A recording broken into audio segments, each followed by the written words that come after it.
Welcome to future with SSC classes.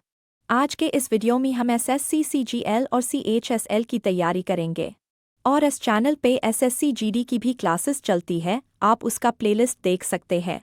चलिए देखते हैं आज का क्वेश्चंस। इंदिरा सागर बहुउद्देशीय परियोजना किस राज्य में स्थित है? In which state is Indira Sagar multipurpose project located? A Rajasthan, B Tamil Nadu, C Madhya Pradesh, D Himachal Pradesh. इसका सही जवाब है मध्य प्रदेश। इंदिरा सागर बहुउद्देशीय परियोजना के बारे में और कुछ बातें। इंदिरा सागर बहुउद्देशीय परियोजना मध्य प्रदेश के खंडवा जिले में स्थित है। यह परियोजना नर्मदा नदी पर बनी है और भारत के सबसे बड़े बांधों में से एक है। इस बांध का निर्माण 1984 में शुरू हुआ था और 2005 में पूरा हुआ था। इंदिरा सागर बांध के बारे में कुछ बातें। यह बांध सिंचाई, बिजली उत्पादन और बाढ़ नियंत्रण में अहम भूमिका निभाता है। इस बांध की ऊंचाई 92 मीटर और लंबाई 653 मीटर है। यह बांध भारत का सबसे बड़ा मिट्टी का बांध है। इस बांध से 1000 मेगावाट की क्षमता का बिजली उत्पादन होता है। इस बांध का जलाशय 958 वर्ग किलोमीटर के क्षेत्र में फैला हुआ है। इस बांध को बनाने के लिए 22,000 लोगों के एक कस्बे और 100 गांवों को विस्थापित किया गया था। चलते हैं अगले क्वेश्चन पे। भारत में राष्ट्रीय खेल दिवस कब मनाया जाता है? When is National Sports Day celebrated in India? A. 29 August, B. 14 November, C. 27 July, D. 2 अक्टूबर। इसका सही जवाब है 29 अगस्त। राष्ट्रीय खेल दिवस के बारे में और कुछ बातें। राष्ट्रीय खेल दिवस हर वर्ष 29 अगस्त को भारत के प्रतिष्ठित हॉकी खिलाड़ी मेजर ध्यानचंद के सम्मान में मनाया जाने वाला एक वार्षिक उत्सव है। चलते हैं अगले क्वेश्चन पे। सिमलीपाल राष्ट्रीय उद्यान भारत के किस राज्य में स्थित है? Similipal national park is located in which state of India? A. Uttarakhand, B. Odisha, C. Rajasthan, D. Karnataka. इसका सही जवाब है ओडिशा। सिमलीपाल राष्ट्रीय उद्यान के बारे में और कुछ बातें। सिमलीपाल राष्ट्रीय उद्यान भारत के ओडिशा राज्य के मयूरभंज जिले में स्थित है। यह भारत का 7वां सबसे बड़ा राष्ट्रीय उद्यान है। यह 2750 वर्ग किलोमीटर के क्षेत्र में फैला हुआ है। यह मयूरभंज हाथी अभयारण्य का हिस्सा है। सिमलीपाल राष्ट्रीय उद्यान इन खासियतों के लिए जाना जाता है। यहाँ बंगाल टाइगर, एशियाई हाथी, गौर और चौसिंघा जैसे जानवर पाए जाते हैं। यहाँ लाल रेशमी कपास के पेड़ों की बहुतायत है, जिसके कारण इसका नाम पड़ा। यह देश के सबसे प्रसिद्ध वन अभयारण्यों में से एक है। यहाँ शानदार घास के मैदान और लुभावने झरने हैं।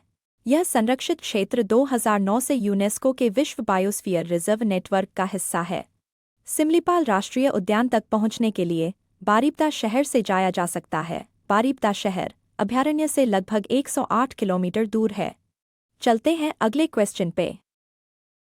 सिंधु घाटी की सभ्यता के लोगों का मुख्य व्यवसाय क्या था? What was the main occupation of the people of Indus Valley Civilization? A. व्यापार, B. पशुपालन, C. शिकार, D. कृषि। इसका सही जवाब है कृषि। सिंधु घाटी के बारे में और कुछ बातें। सिंधु घाटी सभ्यता के लोगों का मुख्य व्यवसाय कृषि था। इसके अलावा पशुपालन और व्यापार भी इस सभ्यता के आर्थिक जीवन के अहम हिस्से थे।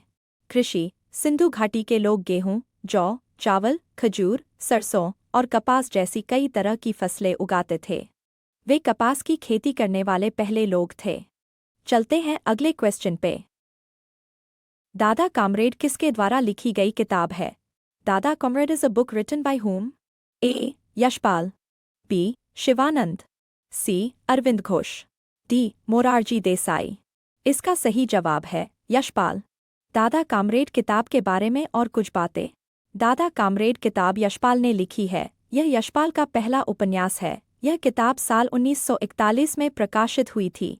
इस किताब में यशपाल ने क्रांतिकारी जीवन का चित्रण किया है। साथ ही उन्होंने मजदूरों के संगठन को राष्ट्रोद्धार का एक सही उपाय बताया है। इस किताब में राजनीतिक चेतना और प्रेम के बारे में लिखा गया है। इसमें गांधीवाद, क्रांतिकारियों का प्रभाव, कांग्रेसी संघर्ष और साम्यवाद का प्रभाव दिखाया गया है। राजनीतिक और सामाजिक शक्तियों की पहचान के लिए इस किताब की अहम भूमिका रही है। चलते हैं अगले क्वेश्चन पे। निम्न में से कौन मौसम संबंधित उपग्रह है? Which of the following is a meteorological satellite? A. EduSat, B. MidSat, C HAMSAT, D Cartosat 1। इसका सही जवाब है मिडसैट। मिडसैट के बारे में और कुछ बातें। मिडसैट यह भारत का पहला मौसम उपग्रह था। इसे इसरो ने 12 सितंबर 2002 को श्रीहरिकोटा से लॉन्च किया था। चलते हैं अगले क्वेश्चन पे। बर्नाबेले कप किस खेल से संबंधित है? Bernabeu cup is related to which sport? A hockey, B badminton, C gymnastic, D table tennis. इसका सही जवाब है हॉकी। बर्नाबेले कप हॉकी से जुड़ा हुआ है। भारत का सबसे पुराना हॉकी टूर्नामेंट बेटन कप है। हॉकी से जुड़ी कुछ और trophy. Aga Khan cup, Dhyanchand trophy, lady Ratan Tata trophy, Nehru trophy, Rangaswamy trophy, Scindia trophy, विश्व कप, मास्टर्स चैंपियंस ट्रॉफी। चलते हैं अगले क्वेश्चन पे। तिरुपति तिरुमाला ब्रह्मोत्सव कितने दिनों तक आयोजित किया जाता है? For how many days is Tirupati Tirumala Brahmotsavam held? A 12, B 9, C 15, D 5। इसका सही जवाब है 9। तिरुपति तिरुमाला के बारे में और कुछ बातें। तिरुपति तिरुमाला में मनाया जाने वाला ब्रह्मोत्सव त्योहार 9 दिनों तक चलता है। तिरुपति तिरुमाला ब्रह्मोत्सव हिंदू कैलेंडर के आश्विन महीने की शुरुआत में मनाया जाता है। इस त्योहार के दौरान भगवान वेंकटेश्वर को विभिन्न दिव्य वाहनों पर सड़कों पर ले जाया जाता है। रथोत्सव में सबसे ज्यादा भीड़ होती है। ब्रह्मोत्सव के अंतिम दिन की सुबह भगवान, उनकी पत्नियां और श्री सुदर्शन चक्र को स्वामी पुष्करिणी में स्नान कराया जाता है। चलते हैं अगले क्वेश्चन पे। भारत और किसकी सेना के बीच गरुड़ शक्ति अभ्यास आयोजित हुआ? Garuda Shakti exercise was conducted between India and whose army? A चीन, बी रूस, सी यूएसए, डी इंडोनेशिया। इसका सही जवाब है इंडोनेशिया। गरुड़ शक्ति अभ्यास के बारे में और कुछ बातें। भारत और इंडोनेशिया की सेना के बीच गरुड़ शक्ति अभ्यास आयोजित होता है। यह एक संयुक्त विशेष बल अभ्यास है। इस अभ्यास का मकसद दोनों देशों के बीच सैन्य सहयोग को बढ़ाना और रक्षा संबंधों को मजबूत करना है। इस अभ्यास की शुरुआत साल 2012 में हुई थी। इसका पहला संस्करण भारत में और दूसरा संस्करण इंडोनेशिया में आयोजित किया गया था। इस अभ्यास का 9वां संस्करण 1 नवंबर से 12 नवंबर 2024 के बीच इंडोनेशिया के जकार्ता के सिजांतुंग में आयोजित किया गया था। चलते हैं अगले क्वेश्चन पे। निम्न में से किस लोक नृत्य की उत्पत्ति महाराष्ट्र में हुई है? Which of the following folk dances originated in Maharashtra? A Lavani, B Bihu, C Dandiya, D Garba. इसका सही जवाब है लावणी। लावणी के बारे में और कुछ बातें। लावणी महाराष्ट्र का लोक नृत्य है। यह पारंपरिक गीत और नृत्य का मिश्रण है जो ढोलकी की थाप पर किया जाता है। लावणी की खासियत इसकी शक्तिशाली लय है। लावणी ने मराठी लोक रंगमंच के विकास में अहम योगदान दिया है। महाराष्ट्र के कुछ और लोक नृत्य वाघ्य मुरली, कोली, तमाशा, लेजीम। चलते हैं अगले क्वेश्चन पे। भारत में विजय दिवस प्रतिवर्ष निम्न में से किस दिन मनाया जाता है? On which of the following days is Vijay Diwas celebrated every year in India? A 14 April, B 16 December, C 12 March, D 13 मई। इसका सही जवाब है 16 दिसंबर। भारत में विजय दिवस हर साल 16 दिसंबर को मनाया जाता है। यह दिन भारत और पाकिस्तान के बीच हुए युद्ध में भारत की जीत को याद करने के लिए मनाया जाता है। इस युद्ध में भारत ने पाकिस्तान को हराकर बांग्लादेश के निर्माण का रास्ता बनाया था। विजय दिवस से जुड़ी कुछ खास बातें। भारत पाकिस्तान युद्ध 3 दिसंबर 1971 को शुरू हुआ था और 13 दिनों तक चला था। 16 दिसंबर 1971 को पाकिस्तान ने भारत के सामने आत्मसमर्पण कर दिया था। इस युद्ध में पाकिस्तान की सेना ने करीब 93,000 सैनिकों के साथ आत्मसमर्पण किया था। इस युद्ध के बाद भारत एक क्षेत्रीय शक्ति के रूप में उभरा था। 16 दिसंबर की शाम को जनरल नियाज़ी ने आत्मसमर्पण के कागजों पर हस्ताक्षर किए थे। चलते हैं अगले क्वेश्चन पे। देशभक्ति गीत माँ तुझे सलाम का संगीत किसने रचा? Who composed the music of the patriotic song Maa Tujhe Salaam? A Anu Malik, B A R Rahman, C Shankar Mahadevan, D Himesh Reshammiya. इसका सही जवाब है ए आर रहमान। प्रसिद्ध संगीतकार ए आर रहमान ने देशभक्ति गीत माँ तुझे सलाम का संगीत दिया था। यह गीत साल 1997 में रिलीज हुए एल्बम वंदे मातरम का हिस्सा है। इस गीत को कई भाषाओं में पेश किया गया है और इसके लिए 2 Guinness book of world record भी बने हैं। चलते हैं अगले क्वेश्चन पे। पहला भारत रत्न किसे दिया गया था? Who was given the first Bharat Ratna? A. Indira Gandhi, B. C. Rajagopalachari, C. Doctor Rajendra Prasad, D. Doctor Sarvepalli Radhakrishnan. इसका सही जवाब है सी. राजगोपालाचारी। भारत रत्न के बारे में और कुछ बातें। भारत रत्न पाने वाले पहले व्यक्ति सी. राजगोपालाचारी थे। भारत रत्न कला, साहित्य, विज्ञान और सार्वजनिक सेवा के क्षेत्र में असाधारण योगदान के लिए दिया जाने वाला सर्वोच्च नागरिक पुरस्कार है। यह पुरस्कार 2 जनवरी 1954 को पेश किया गया था। भारत रत्न पाने वाले कुछ और प्रमुख व्यक्ति। भारत रत्न पाने वाले पहले वैज्ञानिक सीवी रमन थे। उन्हें यह पुरस्कार 1954 में मिला था। भारत रत्न पाने वाले पहले प्रधानमंत्री जवाहरलाल नेहरू थे। उन्हें यह पुरस्कार 1955 में मिला था। भारत रत्न पाने वाले पहले राष्ट्रपति डॉक्टर राजेंद्र प्रसाद थे। उन्हें यह पुरस्कार 1962 में मिला था। भारत रत्न पाने वाली पहली महिला इंदिरा गांधी थी। उन्हें यह पुरस्कार 1971 में मिला था। भारत रत्न पाने वाले पहले विदेशी खान अब्दुल गफ्फार खान थे। उन्हें यह पुरस्कार 1987 में मिला था। भारत रत्न पाने वाले पहले खिलाड़ी और सबसे कम उम्र के व्यक्ति सचिन तेंदुलकर थे। उन्हें यह पुरस्कार 2014 में मिला था। चलते हैं अगले क्वेश्चन पे। निम्नलिखित में से कौन सा बृहस्पति का उपग्रह नहीं है? Which of the following is not a satellite of Jupiter? A. Triton, B. Europa, C. Callisto, D. Ganymede। इसका सही जवाब है ट्राइटन। बृहस्पति का उपग्रह के बारे में और कुछ बातें। ट्राइटन बृहस्पति का उपग्रह नहीं है, यह नेपच्यून का सबसे बड़ा उपग्रह है। वहीं कैलिस्टो, गैनीमेड और यूरोपा बृहस्पति के चंद्रमा है। बृहस्पति के सबसे बड़े 4 चंद्रमाओं को गैलीलियन चंद्रमा कहा जाता है।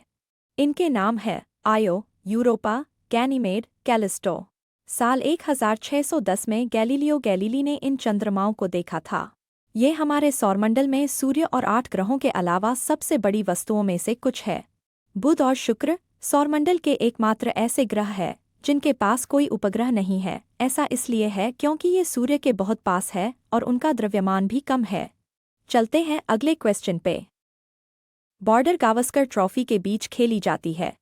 The Border Gavaskar trophy is played between A. Bharat और ऑस्ट्रेलिया, बी. भारत और न्यूजीलैंड, सी. भारत और पाकिस्तान, डी. भारत और इंग्लैंड। इसका सही जवाब है भारत और ऑस्ट्रेलिया। बॉर्डर गावस्कर ट्रॉफी के बारे में और कुछ बातें। बॉर्डर गावस्कर ट्रॉफी भारत और ऑस्ट्रेलिया के बीच खेली जाने वाली टेस्ट क्रिकेट मैचों की सीरीज है। इसका नाम पूर्व ऑस्ट्रेलियाई कप्तान एलन बॉर्डर और भारतीय कप्तान सुनील गावस्कर के नाम पर रखा गया है। इसकी शुरुआत साल 1996 में हुई थी। अब तक भारत और ऑस्ट्रेलिया के बीच 16 बार बॉर्डर गावस्कर ट्रॉफी खेली जा चुकी है। इन 16 सीरीज में भारत ने 10 बार और ऑस्ट्रेलिया ने 5 बार जीत दर्ज की है। एक सीरीज ड्रॉ पर खत्म हुई थी। लगातार पिछली 4 सीरीज में भारत जीत दर्ज करता आ रहा है। मार्च 2023 तक भारत ने 2023 श्रृंखला में ऑस्ट्रेलिया को 2-1 से हराकर ट्रॉफी बरकरार रखी थी। चलते हैं अगले क्वेश्चन पे। चंद्रगुप्त द्वितीय को और किस नाम से जाना जाता था? By what other name was Chandragupta to known? A. Samudragupta, B. Skandagupta, C. Vikramaditya, D. Ranagupta. इसका सही जवाब है विक्रमादित्य। चंद्रगुप्त द्वितीय के बारे में और कुछ बातें। चंद्रगुप्त द्वितीय को विक्रमादित्य के नाम से भी जाना जाता है। वे गुप्त वंश के महान सम्राट थे और भारत के सबसे शक्तिशाली सम्राटों में से एक माने जाते हैं। चंद्रगुप्त द्वितीय के बारे में कुछ और बातें।